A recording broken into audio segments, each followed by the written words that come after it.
السلام علیکم عزیز بچوں، امید ہے آپ سب خیر و عافیت سے ہوں گے۔ آج کے اس کلاس میں ہم عبرت جو ایک افسانہ ہے اس کا ہم خلاصہ پڑھیں گے۔ خلاصہ آپ کے امتحان میں ایک سوال ہوگا جس میں 2-3 خلاصے دیے جائیں گے، کسی ایک خلاصے کو آپ کو تحریر کرنا ہے۔ تو آج کا ہمارا سوال ہے افسانہ عبرت پر خلاصہ لکھنا۔ تو آئیے ہم اس خلاصے کو ایک بار پڑھتے ہیں۔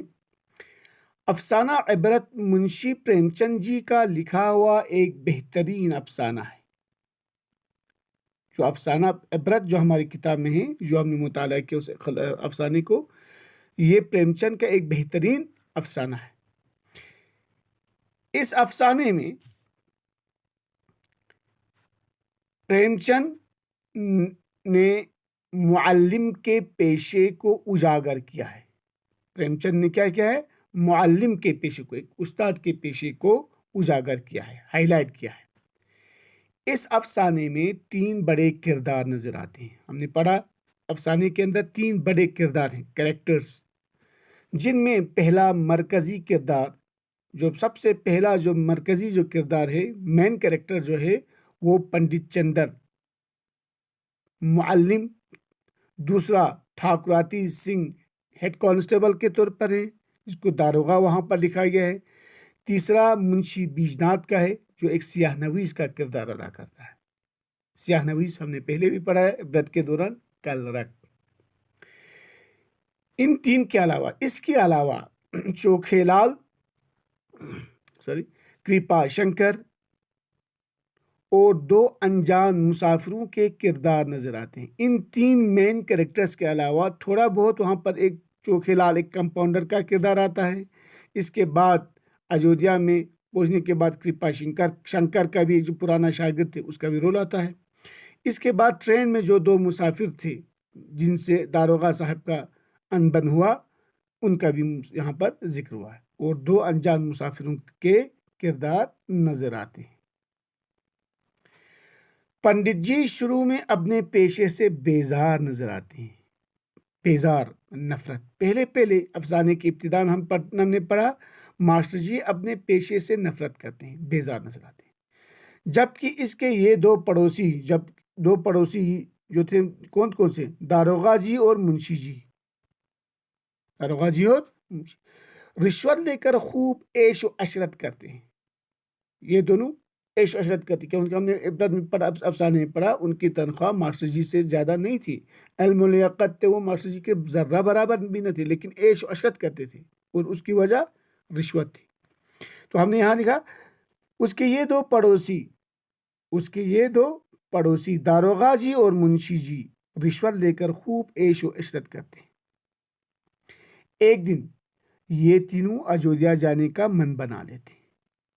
تینوں، ٹھاکراتی صاحب، منشی صاحب، ماسٹر جی کو ساتھ لے چلتے ہیں، تو اجودھیا جانے کا من بنا لیتے ہیں۔ دوران سفر داروغہ جی ریل کے ایک ڈبے میں گھس جاتے ہیں۔ سفر کے دوران دکم ہوتا ہے وہاں پر بلور میں، تو اس دکے کے دوران داروغہ صاحب اور ماسٹر جی ایک ڈبے میں جاتے ہیں نا، وہی لکھا ہے۔ دوران سفر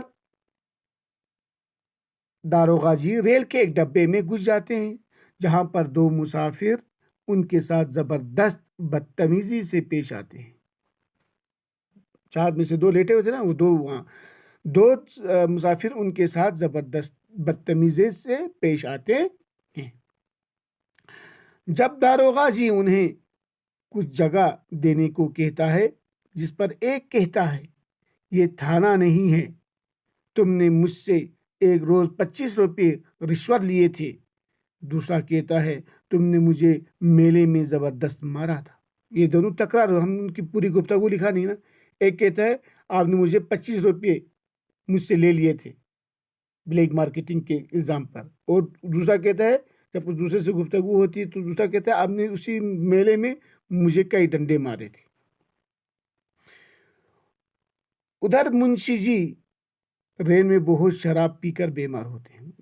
ہم نے پڑھا کہ دوسرے ڈبے میں جہاں منشی جی گئے تھے ان کی حالت کیا پڑی ہم نے، وہ بہت جگہ اتنی جگہ تنگ تھی، ان کی پیر پھیلانے کی جگہ تک نہیں تھی، جہاں جہاں ریل رکتی تھی وہ شراب کی بوتل نکالتے جیب سے اور شراب پی لیتے۔ تو ہم نے لکھا ادھر منشی ریل میں بہت شراب پی کر کیا ہوتے ہیں، بیمار ہوتا ہے۔ دوسرے اسٹیشن پر اسے مجبوراً علاج معالجہ کے لیے اترنا پڑا۔ لکھنؤ تک برداشت کیا، لکھنؤ پر جیسے ہی ٹرین رک گئی وہ وہاں پر اتر جاتے ہیں۔ منشائن کو اپنا ایک زیور دوائی خریدنے کے لیے بیچنا پڑا۔ ہم نے افسانے کے اندر پڑھا کہ چوکھے لال جو وہاں کا کمپاؤنڈر تھا انہوں نے دوا نہ دی، انہوں نے اس سے فیس مانگی 10 روپے، بڑی پہلے والے 10 روپے داروغہ صاحب نے دے دیے۔ بعد میں جب اور دوائی کی ضرورت پڑی تو آخرکار منشائن نے، منشی کی بیوی نے اپنا ایک زیور بازار میں بیچا، بیچ کر پیسے لائے اور دوا کی قیمت ادا کی۔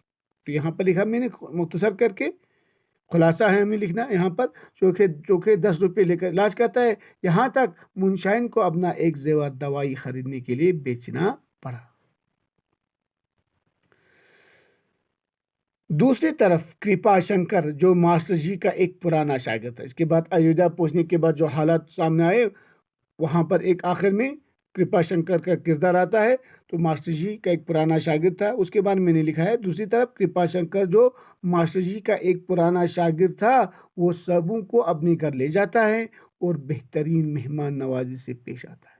گھر میں لینے کے بعد ان کی خوب خاطرداری کرتا ہے، مہمان نوازی کرتا ہے۔ کرپا شنکر نے یہاں پر میں کو ختم کر دیں گے، کرپا شنکر نے، یہ نہیں ہے، اس کو ہم مٹاتے ہیں ابھی یہاں پر ہی، اوکے۔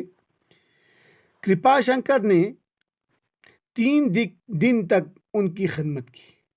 کرپا شنکر نے 3 دن تک ان کی خدمت کی، کیونکہ وہ جو کچھ اس وقت تھا صرف ماسٹر جی کی تعلیم و تربیت کی وجہ سے تھا۔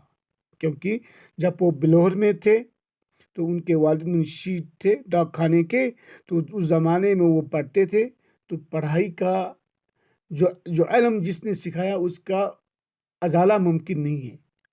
تو یہاں پر میں نے مختصر کر کے لکھا ہے،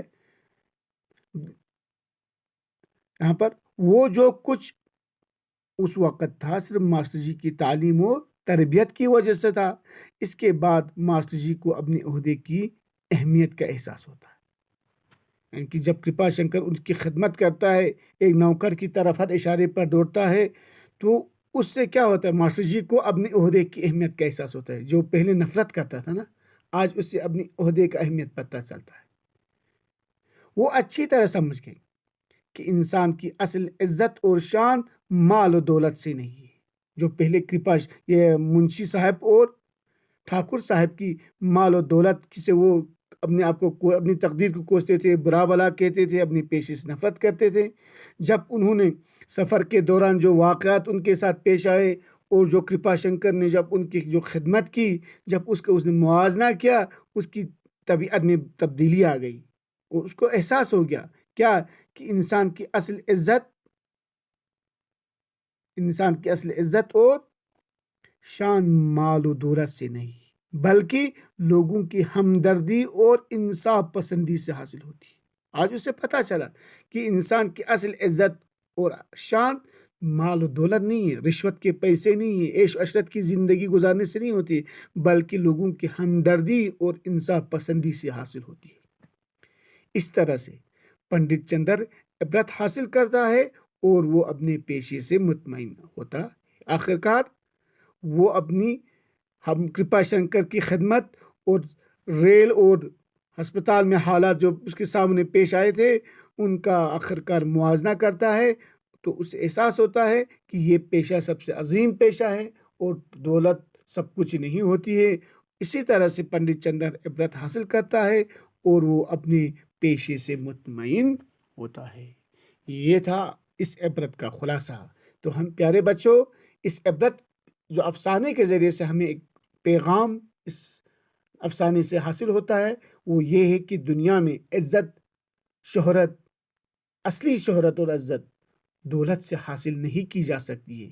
یہ انسان اپنی ہمدردی اور انصاف پسندی سے حاصل کر سکتا ہے۔ اس لیے کوشش کیجیے کہ ایک اچھا انسان بنے، ایک تہذیب یافتہ انسان بنے اور قوم کی خدمت کرنے کی توفیق سب کو عطا کرے۔ والسلام علیکم ورحمۃ اللہ وبرکاتہ۔